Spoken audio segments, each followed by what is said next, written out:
Hey guys, this is Arthur here with Stardust Automotive. Today we are working on a 2011 Chevy Suburban. A gentleman came into us, his oil pressure had spiked all the way up to 80 PSI, and we ended up finding that after testing it, the oil pressure is fine.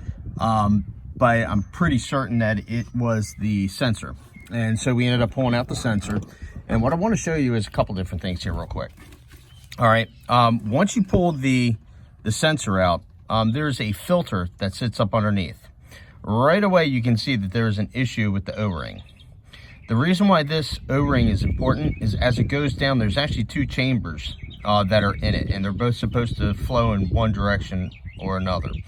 If it doesn't and you have a break in this seal, it'll actually back flush in here and the pressure will spike up into the sensor. But most times you can't get these separately without having to replace the pressure sensor anyway, so that's what we're going to go do. Now the direction that this is supposed to go in, okay, the open end is going to be facing up, the closed end that has the filter is going to be facing down. This is what a new one looks like. You see, nice and clean. The O-ring's nice and well. You do want to grease this up a little bit with some Vaseline or something to make it press down in there relatively easier than what it is. Now what you want to do is the spot where it goes in, I don't know if you all can see this or not, it goes right back down into that little spot where,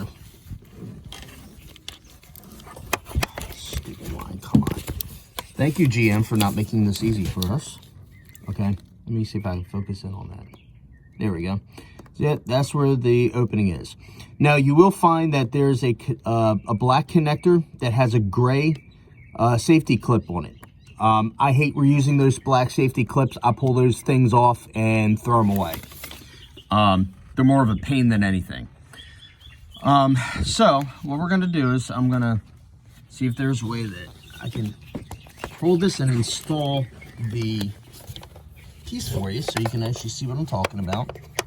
And I'm hoping that we can do this where it'll be easy enough for you all to see.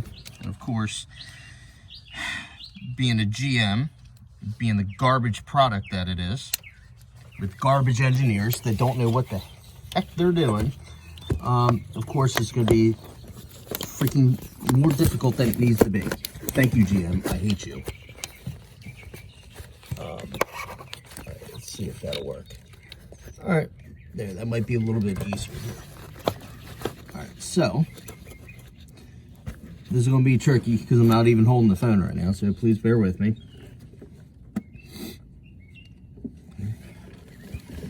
Now I've got my filter all greased up here. Let me go ahead and try to drop this behind here. Okay.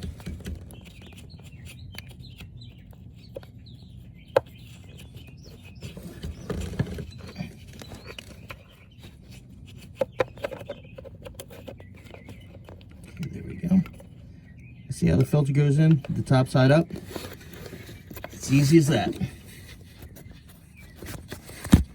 What I'm gonna do now is, of course, come on, move that out of the way, okay, because that's going to be more of a nuisance than anything.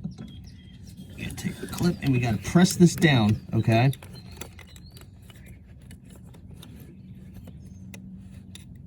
There we go. Just gonna press on the outside. See how it plopped in there? Now just reach past that seal and we're good to go. Now we're going to take our brand new sensor and we are going to install our new sensor just like this. Now luckily, see how it's already got a threaded in? Pretty easy peasy. Just got to screw it in there. No harm, no foul. That is if I can find the thread. There we go.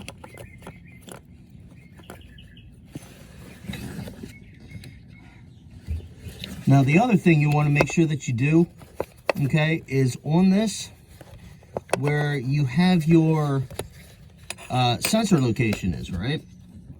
Got to make sure, okay, 100%, don't forget this. Okay, let me unscrew this a bit. See where this little connector end is?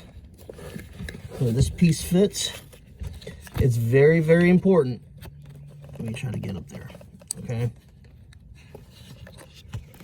Oh, yay, thank you, GM, you lousy design. Okay, there we go.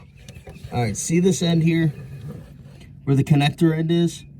You gotta make sure that that's facing towards the front of the engine, because if not, once it's on, if you ever have to change it again, you'll never be able to get to it. Because what will happen is,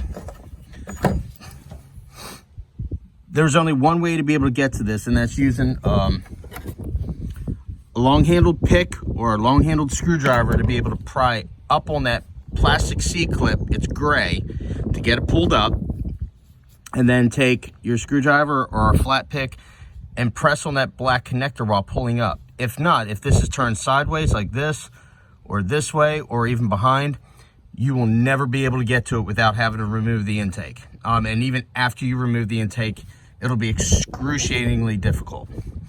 But once you get your sensor put in there and it's torqued nice and tight, and you have this end facing towards the front of the vehicle, just like this, then you put your connector on and call it a day. You're good to rock and roll. I hope you guys enjoyed the video. Please go ahead and smash the like button, share it, and subscribe to my channel.